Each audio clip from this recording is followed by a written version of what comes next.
Foi uma semana de férias e de muitas loucuras, as viagens de finalistas dos estudantes portugueses em Espanha. Numa altura em que a Europa enfrenta o desafio dos refugiados, recordamos no Perdidos e Achados outro momento determinante na história recente do continente, a Guerra dos Balcãs. E olhamos para a primeira missão das tropas portuguesas na Bósnia-Herzegovina há 20 anos. Falámos com os veteranos, recuperamos reportagens dos enviados da SIC e mostramos imagens inéditas gravadas pelos militares. Missão Bósnia 96 é o Perdidos e Achados desta noite.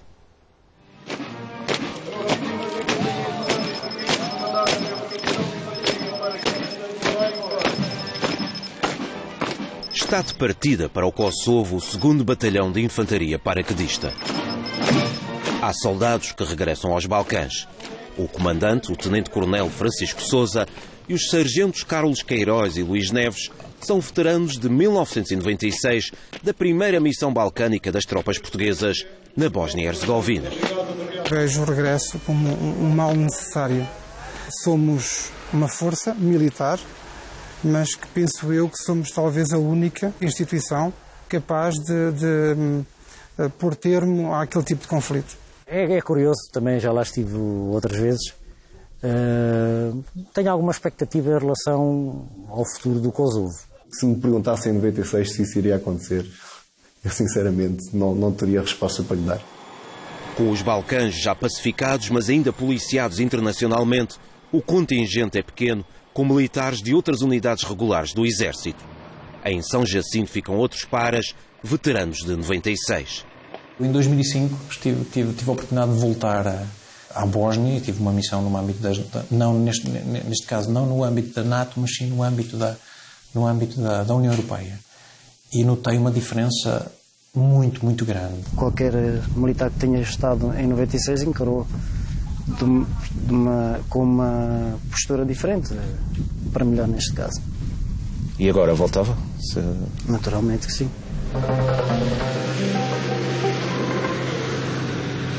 Em janeiro de 1996, os 5 paraquedistas portugueses estavam no 2º Batalhão de Infantaria Aerotransportado. Ao serviço da NATO participaram na Operação Esforço Concertado, estiveram na IFOR, a Força de Implementação Multinacional, criada para aplicar os acordos de Dayton, negociados após 3 anos e meio de guerra civil na ex-República Jugoslava.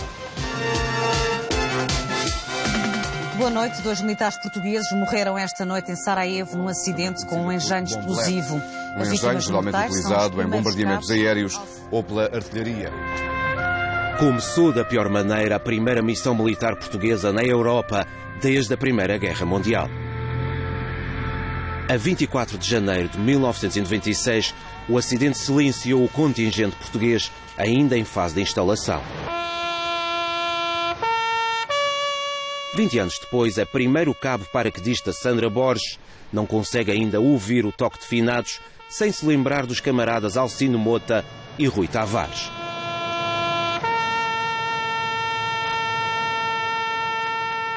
O dia da cerimónia fúnebre, realmente o toque ficou muito tempo comigo, durante muito tempo, a soar aqui nos ouvidos, e levei ainda alguns anos para conseguirmos desligar desse toque.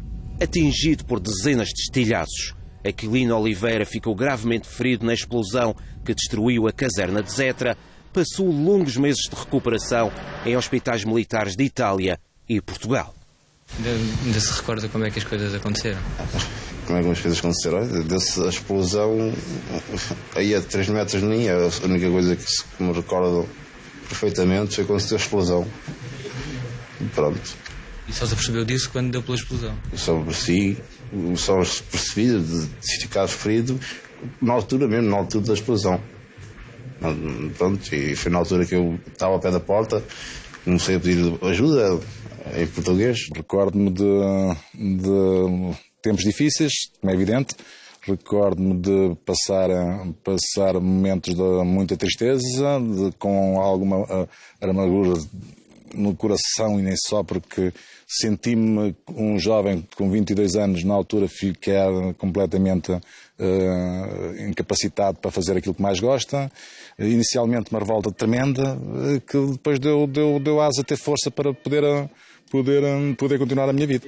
Na origem da explosão esteve uma bomboleta ou cluster bomb, um engenho usado pela artilharia sérvia no cerco a Sarajevo.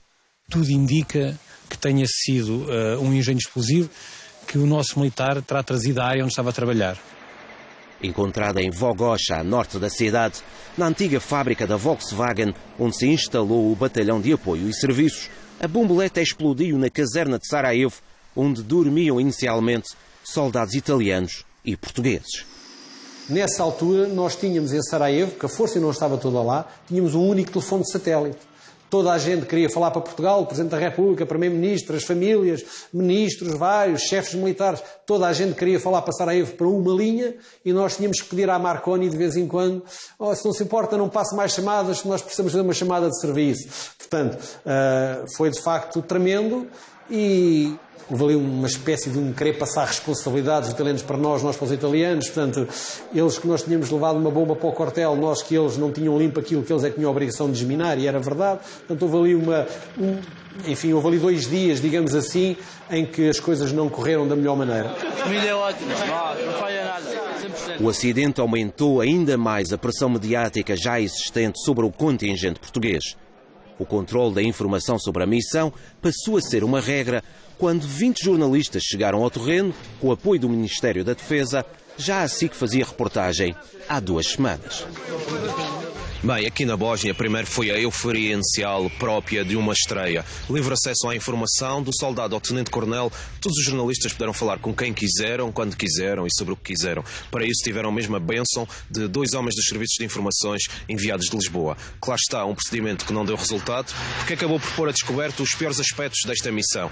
Os sacos-camas que não prestam, o banho uma vez por semana, os jovens que querem ser iguais aos soldados americanos.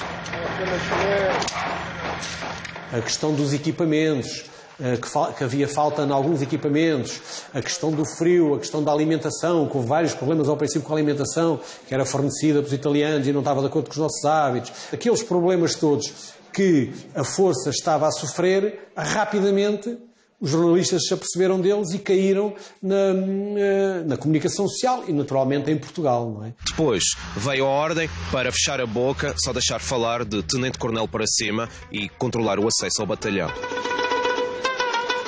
As regras da NATO limitaram a cobertura informativa, até então assente na confiança entre jornalistas e militares.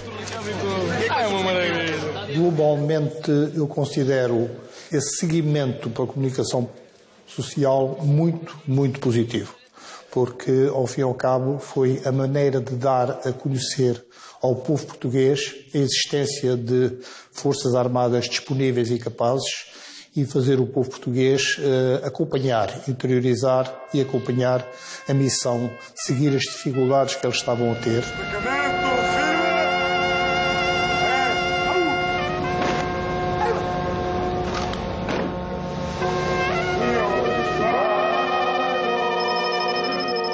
Com o apoio e serviços em Vogoša, a norte de Sarajevo, o 2º Beato ficou destacado no final do corredor Sarajevo-Gorazd, com quartéis em Rogatica, Kukavice, Ustipracha e Vitkovice, e mais tarde também em Praça.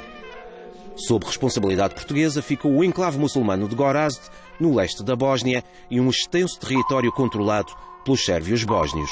Uma região marcada durante a guerra pela limpeza étnica e destruição de povoações e que tropas de outros países não quiseram controlar. Nós portugueses não temos a cultura do frio e não estávamos preparados para enfrentar aquelas condições. Mas fizemos-lo com sucesso, com muito espírito de sacrifício.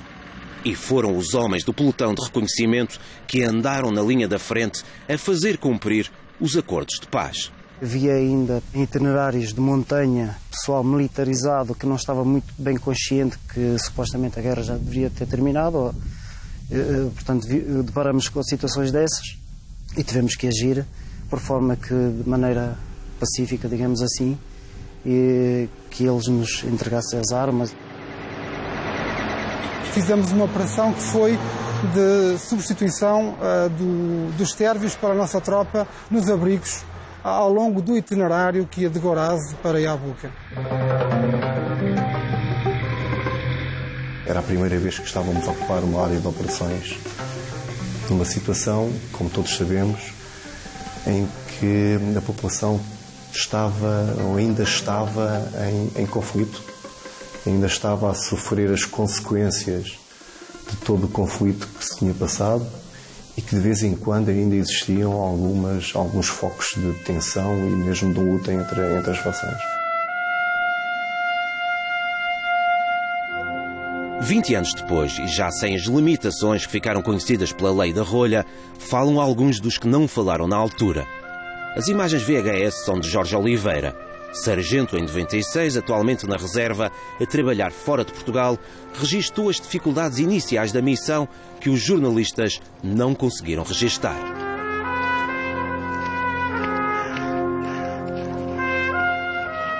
Tínhamos as tendas, na altura, devido à lama e o início dos nevões, naturalmente as tendas não tinham condições para nós. Para efeitos de alimentação, utilizávamos edifícios que não tinham telhado. E neste caso, naturalmente, quando nevava, estávamos sujeitos. Eu encontrava numa posição que se chamava Kukavites. Era a posição era uma posição temporária e que, numa determinada ordem que surgiu, passado um mês e meio, tivemos que nos deslocarmos para Jabuka. Jabuka era uma posição que ia ser colocado um retransmissor e as condições eram completamente agrestes. Era um edifício cheio de ferro, retorcido com betão, que tinha sido bombardeado. Os desafios logísticos eram imensos, porque a Companhia de Comando e Serviços tinha por responsabilidade fazer tudo o que era reabastecimento e funcionar todos os campos que existiam, com a estrada completamente cheia de neve, que às vezes enlameada também devido às condições do próprio piso em que circulávamos. Eram situações difíceis, situações muito complicadas, situações em que precisou gente de grande fibra para aguentar e garantir o cumprimento da missão. Nós tivemos alguma sorte na medida em que grande parte, não tudo, mas uma grande parte, digamos, dos espaços minados estavam já sinalizados, não é? No entanto, nós tínhamos algum treino, e o treino que nós tínhamos era no sentido de minimizar os riscos, não é? Mitigar tudo que fossem riscos. Nas patrulhas apiadas havia sempre aquele risco, que havia muitas zonas que não estavam mapeadas em termos de minas, uxos, e isso era sempre um fator de tensão durante o decurso da patrulha apiada. Nas patrulhas motorizadas era mais só quando fazia escoltas humanitárias, quando se atravessavam zonas sérvias, por vezes havia alguns apedrejamentos, mas nada de especial. A chegada a Gorazde da primeira coluna escoltada pelos soldados portugueses quebrou oficialmente o isolamento no enclave muçulmano, cercado e bombardeado pelas forças sérvias durante 3 anos e meio, conforme testemunhou a reportagem da SIC em fevereiro de 96. Em estado de choque, uma mãe recorda com a família a morte de 2 filhos perdidos na guerra. A alguns metros da tristeza, a alegria de outra mãe que reencontra as filhas depois de 3 anos de ausência forçada. Na mesma rua, um pai abraça a filha e revê os netos tão crescidos que estão, não os via há mais de 3 anos. São as histórias de 60 mil habitantes, agora com mais esperança no futuro. As tropas portuguesas já nada puderam fazer para evitar vinganças como a destruição de Pratsa, queimada pelos sérvios para que nada ficasse em pé na transferência para a Federação Croato-Muçulmana, segundo os acordos de Dayton que definiram a distribuição de território no pós-guerra.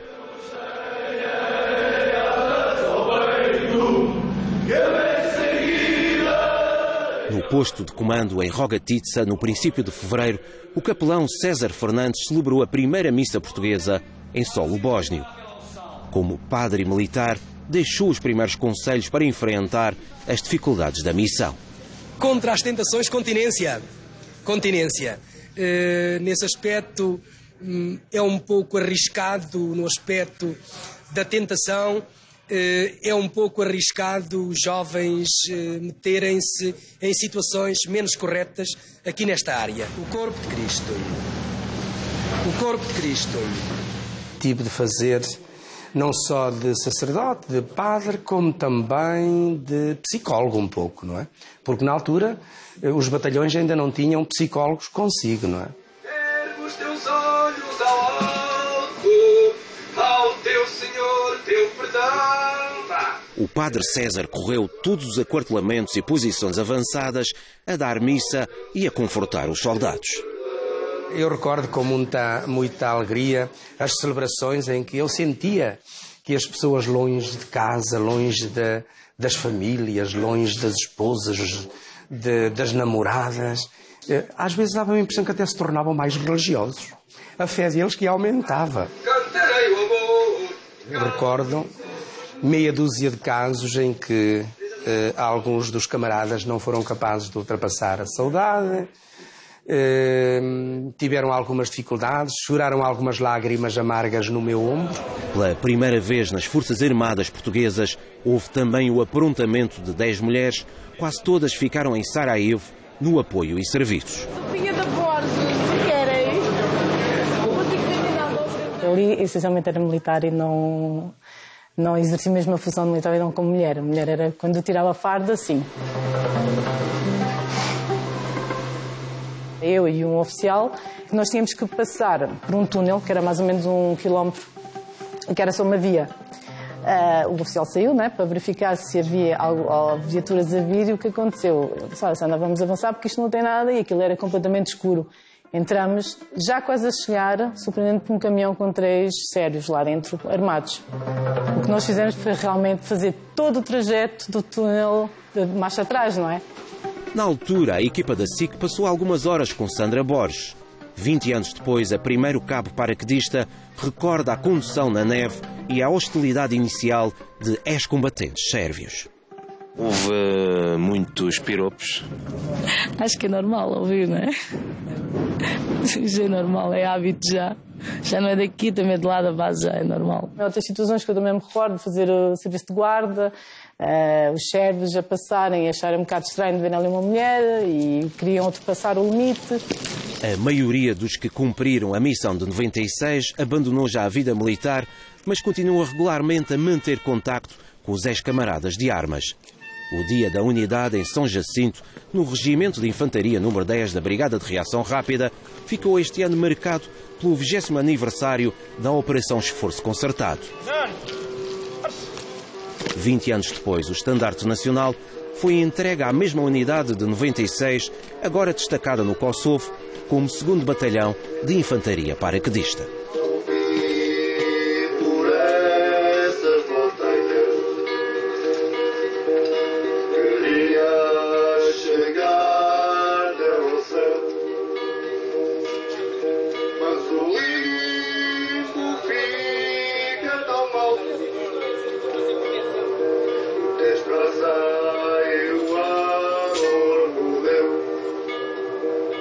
Aquilo que nós podemos fazer e aquilo que é o valor do soldado português é inquestionável. Os tempos mudam, a tecnologia muda, o valor mantém-se e a sua capacidade mantém-se. Foi uma missão difícil e que só foi cumprida com muito sacrifício de quem participou nela.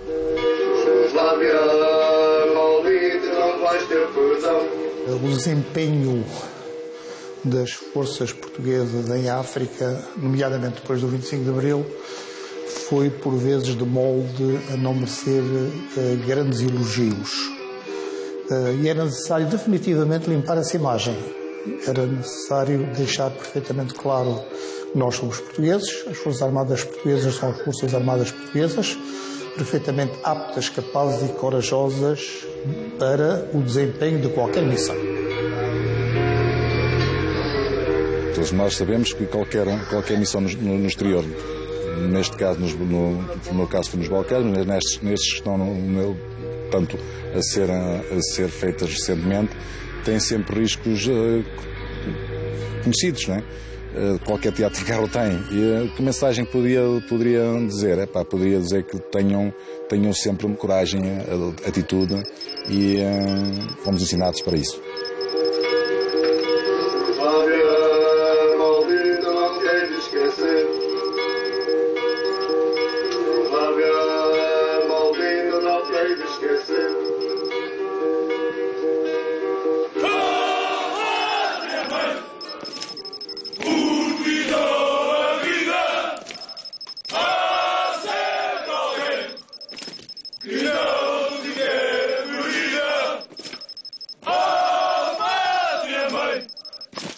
Rei